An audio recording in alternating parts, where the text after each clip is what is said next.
ஓம் ஸ்ரீராம ராம ராமேதி ரமே ரமே மனோரமே சகசிரநாம தத்துல்யம் ஸ்ரீராமநாம வராணனே. உலகம் யாவையும் தாமுழா வாக்கலும் நிலைபெறுத்தலும் நீக்கலும் நீங்களா அழகிலா விளையாட்டுடையார் அவர் தலைவர் அன்னவர் சரண் நாங்களே. எத்திர எத்திர ரகுநாத கீர்த்தனம் தத்திர தத்திர கிருத்தமாஸ்தகாஞ்சலிம் வாஷ்பவாரி பரிபூர்ணலோச்சனம் மாருதிம் நமது ராட்சசாந்தகம். அஞ்சிலே ஒன்று பெற்றான் அஞ்சிலே ஒன்றை தாவி அஞ்சிலே ஒன்று ஆறாக ஆரியர்க்காக ஏகி அஞ்சிலே ஒன்று பெற்ற அணங்கை கண்டு அயலாரூரில் அஞ்சிலே ஒன்றை வைத்தான் அவன் எம்மை அழித்துக் காப்பான்.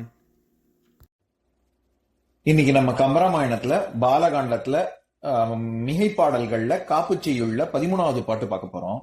தழை செவி சிறுகண் தாழ்கை தந்த சிந்துரமும் தாரை மழை மத தருகண் சித்திரவாரண முகத்து வாழ்பவை இழையிடை கலசக்கொங்கை இமகிரி மடந்தை ஈன்ற குழவியை தொழுவன் அன்பால் குறைவு அற நிறைக என்றே. இதுதான் பாட்டு. இப்ப பதம் பிரிச்சு பொருள் பார்க்கலாம். தழை செவி, அதாவது தழைத்த காது உடைய. இந்த எப்படி போன பாட்டுல சரஸ்வதி தேவியை வர்ணிச்சாரோ அந்த மாதிரி இந்த பாட்டுல கம்பர் விநாயகனை தோழறாரு. அதனால தழை செவி அப்படின்னா தழைத்த காது. தழைத்தல் அப்படின்னா தளிர்தல்.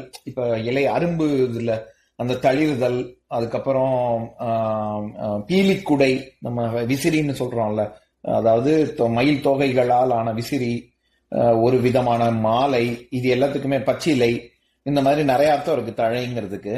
இந்த இடத்துல தழைத்த காது, செவின்னா காது, அதாவது ஒரு விசிறி மாதிரி விரிந்த காதுகளை உடைய யானை அப்படின்னு சொல்றாரு. தழை செவி, சிறுகண் சிறிய கண், தாழ்கை தாழ்ந்த கை அப்படின்னா ரொம்ப நீண்ட கை அப்படின்னு துதிக்கையை தான் சொல்றாரு. துதிக்கை கொண்ட, அதாவது நீண்ட கைகளை உடைய, தாரை மழை மதம், அதாவது மத நீர் தாரதாரையா மழை தாரை போல நிறைய பொழியுது அப்படின்னு சொல்றாரு. தருகண் அப்படின்னா ரொம்ப வலிமை, தருகண்னா ரொம்ப வலிமைன்னு அர்த்தம். சித்திரவாரணம் ரொம்ப அழகி, வாரணம்னா யானைன்னு ஒரு அர்த்தம் இருக்கு. நான் ஏற்கனவே சொல்லியிருக்கேன், கந்தரந்தாதி கம்பராமாயண பாட்டுல வரும்போது வாரணம் அப்படிங்கிற சொல்லுக்கு நிறைய அர்த்தம் இருக்கு. கொடின்னு ஒரு அர்த்தம் இருக்கு. நம்ம கந்தரந்தாதியில அருணகிரிநாதனோட வாரணத்தானை அயனை விண்ணோரை மலர்கரத்து வாரணத்தானை மகத்து வென்றோன் மைந்தனை தோச வாரணத்தானை துணை நயந்தானை வயலருணை வாரணத்தானை திரை கொண்ட யானையை வாழ்த்துவனே அப்படின்னு 4 வாரணத்துக்கும், அந்த ஒரு 4 வரியில 4 வாரணம் வரும்.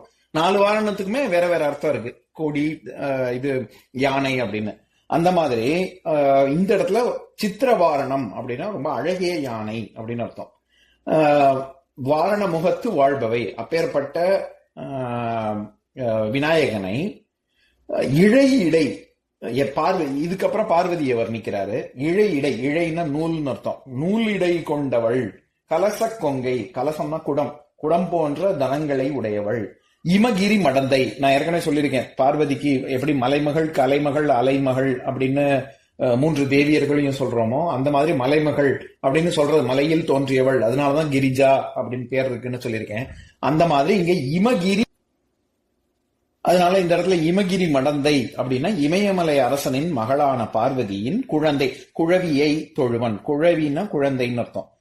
குழந்தையான விநாயகனை தொழுவேன், நான் வணங்குவேன். அன்பால், அப்படி வணங்குவதால், அவனுடைய அன்பு கிட்டுவதால், குறைவு அற நிறைக என்றே. குறைகள் நீங்கி, அறுதல் அப்படின்னா குறைவு குறைந்து, நீங்கி முழுவதுமாக நீங்கி, நிறைக நன்மை, குறை இல்லைன்னா நிறைதானே இருக்கும், நன்மை நிறைவதாக எனக்கு அருள் அவர் அவருடைய அன்பால் எனக்கு அது கிடைக்கும் அப்படின்னு சொல்றாரு. இப்ப நம்ம இந்த பாட்டுல இருக்கக்கூடிய நயங்களை பார்க்கலாம். முழுவதுமாக விநாயகனை வர்ணிக்கிற போது என்ன சொல்றாரு? தழை செவி, அதாவது யானைக்கு அடையாளமே அந்த விரிந்த காதுகள் தான். அதனால முதல்ல காதுகளை சொல்றாரு. அடுத்தது சிறுகண் அப்படின்னு சொல்றாரு. அது ஏன் சிறுகண் அப்படின்னா, பொதுவாவே மற்ற மிருகங்களுக்கு தன்னுடைய உருவத்தோட ஒப்பிடும் போது யானையோடைய கண்கள் உருவத்தோட ஒப்பிடும் போது ரொம்ப சின்னது. அதுக்கு அறிவியல் பூர்வமா பொருள் சொல்லணும்னா, அதாவது யானைக்கு மோப்ப சக்தி ரொம்ப ஜாஸ்தி. அதே மாதிரி தன்னுடைய காதுகள் ரொம்ப கூர்மையான காதுகள், அதனால சென்ஸ் ஆஃப் ஹியரிங்கும் ரொம்ப ஜாஸ்தி. அதனால கண்கள் யானைக்கு பெருசா பயன்படுறது இல்லை. அது மோப்ப சக்தியையும் தன்னுடைய காதுகளையும் வச்சுதான் அது எல்லா இடத்துக்கும் போய் அது தேடுது. கண்களை பெருசா பயன்படுத்துறது இல்லை. இது வந்து இயற்கையாவே சொல்லக்கூடிய ஒரு விஷயம். அது மட்டும் இல்லாம அது யானைகள் பொதுவாக இருக்கக்கூடிய இடம் எல்லாமே வந்து அஹ், ரொம்ப ஒரு என்ன சொல்றது ஓப்பன் சவானான்னு சொல்லுவாங்கல்ல.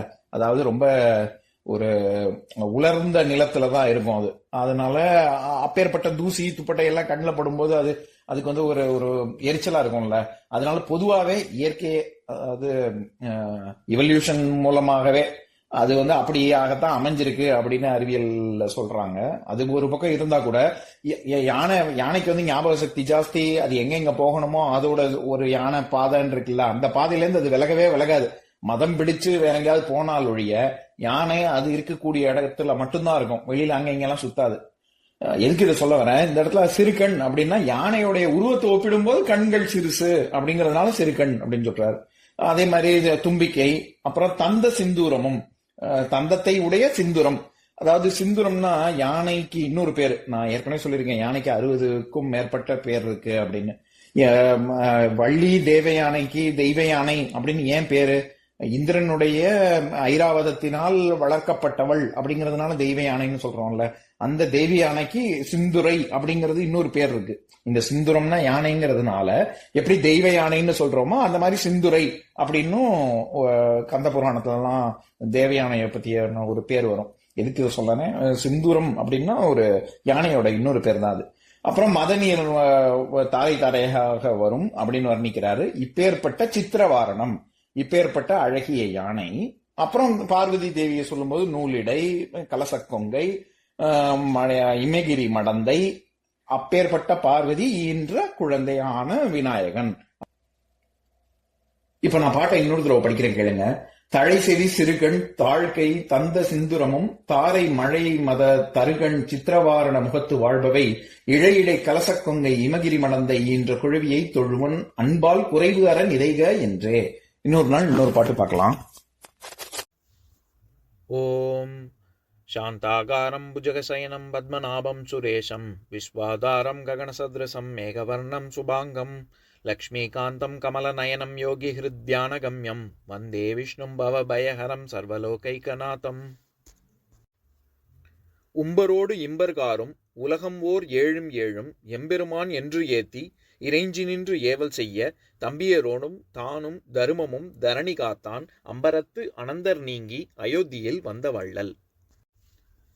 ஓம் பூர்ணமதః பூர்ணமிதம் பூர்ணாத் பூர்ணமுதஸ்யதே பூர்ணஸ்ய பூர்ணமாதாய பூர்ணமேவாவசிஷ்யதே.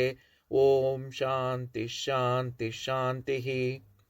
ஓம் சர்வேஷாம் ஸ்வஸ்திர்பவது சர்வேஷாம் சாந்திர்பவது சர்வேஷாம் பூர்ணம் பவது சர்வேஷாம் மங்களம் பவது. ஓம் சாந்தி சாந்தி சாந்திः.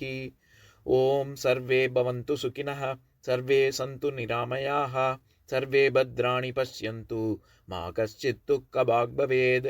ஓம் சாந்தி சாந்தி சாந்திः.